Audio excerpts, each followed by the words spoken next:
रसिको नमस्कार. मी नामदेव गरुड आज आपल्या सर्वांसोबत एक कविता घेऊन आलोय. पण ही कविता सादर करताना माझं मन प्रचंड विषण्ण आहे. कारण आज सकाळी ज्यावेळेला मी 9 वाजता ही सगळी दुर्घटना घडली आणि मला 9:30 वाजता माझ्या मुंबईचे एक मित्र आहेत विष्णू चव्हाण, त्यांचा फोन आला आणि त्यांनी मला ही शॉकिंग न्यूज सांगितली. तर मी अक्षरशः म्हणजे काय मला शॉकिंग खरंच वाटत नव्हतं. पण 9:45ला ज्यावेळेला अंदाज घेतला काही चॅनल्सचा आणि तेव्हा खात्री पटली की खरंच जनमानसातलं एक व्यक्तिमत्व, महाराष्ट्राचे उपमुख्यमंत्री माननीय नामदार अजितदादा पवार हे आपल्यातनं निघून गेले, हे जग सोडून गेले, ज्यांना सगळ्या प्रश्नांची अतिशय उत्तम जाण होती आणि चोखपणे त्यांनी संपूर्ण महाराष्ट्र सांभाळला. गेल्या 35-40 वर्षाच्या त्यांच्या कारकिर्दीचा ज्यावेळेला आपण आढावा घेतो त्यावेळेला असं दिसतं की त्यांच्या कार्याला खरंच तोड नाही. आणि म्हणून मनापासून दादांना सलाम आहे. दादांच्या जाण्याने महाराष्ट्र दुःखी झालाय, संपूर्ण देश दुःखी झालाय, हळहळलाय. व्यक्तिशः मी आणि आमच्या संपूर्ण गरुड कुटुंबीय पण त्यांच्या दुःखात सहभागी आहोत. तसेच मी ज्या ठिकाणी काम करतो अशा आमच्या पताशीबाई रतनचंद मानव कल्याण ट्रस्ट, अंध शाळा भोसरी येथील सगळे शिक्षक, शिक्षकेतर कर्मचारी आणि सर्वच विद्यार्थ्यांच्या वतीने माननीय दादांच्या चरणी भावपूर्ण श्रद्धांजली अर्पण करतो आणि दादांना समर्पित एक आठवणींना उजाळा देण्यासाठी श्रद्धांजलीपर एक कविता सादर करतो. ही कविता आपल्यासाठी लिहिली आहे माझे सातारा वाई येथील मित्र श्री प्रवीणजी कदम, त्यांचीच ही रचना आहे. मी आपल्यासाठी सादर करतोय. कवितेचं नाव आहे जनमानसातील दादा धगधगतं नेतृत्व. तर कदम कवितेमध्ये असं म्हणतात, बारामतीच्या मातीत जन्मले एक झळाळते रत्न, बारामतीच्या मातीत जन्मले एक झळाळते रत्न, साहेबांच्या सावलीत झाला समाजसेवेचा प्रयत्न, साहेबांच्या सावलीत झाला समाजसेवेचा प्रयत्न. काटेवाडीच्या शेतातून सुरू झाला हा प्रवास, काटेवाडीच्या शेतातून सुरू झाला हा प्रवास आणि महाराष्ट्राच्या राजकारणात निर्माण केला नवा ध्यास, महाराष्ट्राच्या राजकारणात निर्माण केला नवा ध्यास. तारुण्याच्या उंबरठ्यावर हाती घेतली विकासाची धुरा, तारुण्याच्या उंबरठ्यावर हाती घेतली विकासाची धुरा आणि सहकारी संस्थांच्या माध्यमातून मांडला मांडवांचा पसारा.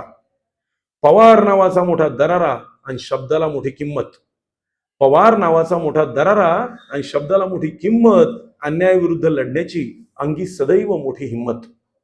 आमदारकी आणि मंत्रीपदे समर्थपणे त्यांनी पेलली, दादांनी बरं का, आपल्या स्वर्गीय दादांनी आमदारकी आणि मंत्रीपदे समर्थपणे त्यांनी पेलली. राज्याच्या तिजोरीची चावी त्यांनी अगदी चोखपणे सांभाळली.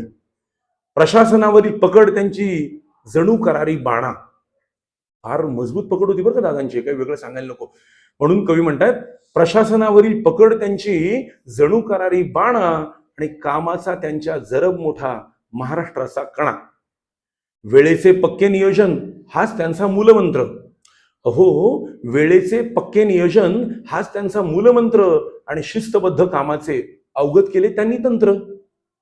सिंचन, विदर्भ, वीज असो वा प्रत्येक खात्याला उमटवला ठसा, सिंचन, वीज, विदर्भ असो प्रत्येक खात्याचा उमटवला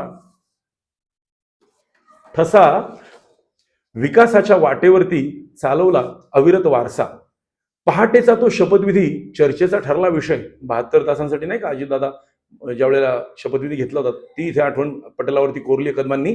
पहाटेचा तो शपथविधी चर्चेचा ठरला विषय, राजकारणाच्या पटलावर घेतला त्यांनी स्वतःचा निर्णय. साथ सोबतीची तर कधी संघर्षाची वाट, बऱ्याचदा त्यांना काही लोक जवळचे सोडून गेले आणि खूप संघर्ष करावा लागला. म्हणून म्हणतात कदम, साथ सोबतीची तर संघर्षाची वाट, पण जनसेवेच्या कामाचा त्यांनी सोडला नाही कधीच थाट.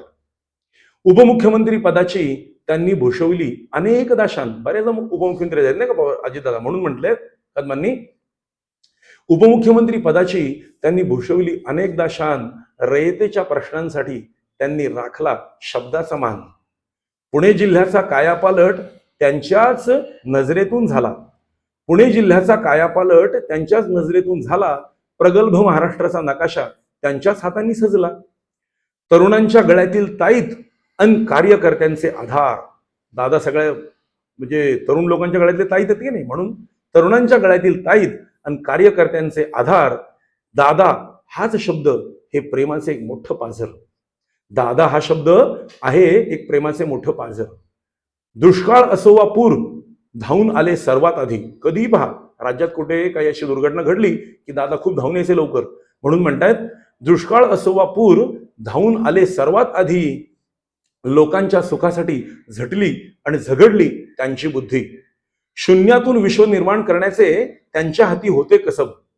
शून्यातून विश्व निर्माण करण्याचे त्यांच्या हाती होते कसब. राजकारणाच्या मैदानात नेहमीच राहिली त्यांची दबदब.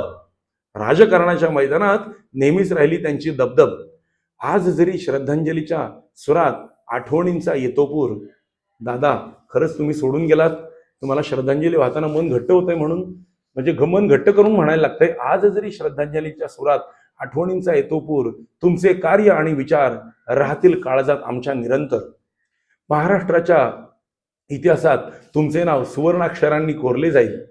खरंच दादा, महाराष्ट्राच्या इतिहासात तुमचे नाव सुवर्णाक्षरांनी कोरले जाईल. तुमचा हा प्रेरणादायी प्रवास सदैव पिढ्यानपिढ्या आम्हाला ऊर्जा देत राहील. तुमचा हा प्रेरणादायी प्रवास सदैव आम्हाला पिढ्यानपिढ्या ऊर्जा देत राहील. अशा या लोकनेत्याला विनम्र अभिवादन आज करतो. अशा या लोकनेत्याला विनम्र अभिवादन आज करतो. भावपूर्ण श्रद्धांजली अर्पण करून चरणी नतमस्तक होतो. भावपूर्ण श्रद्धांजली अर्पण करून चरणी नतमस्तक होतो. तेव्हा मंडळी, पुनश्च एकदा आपण सर्वजण माननीय नामदार अजितदादा पवार यांना भावपूर्ण श्रद्धांजली अर्पण करून, व्हिडिओ आवडल्यास नक्की शेअर, लाईक आणि सबस्क्राईब करायला विसरू नका. धन्यवाद.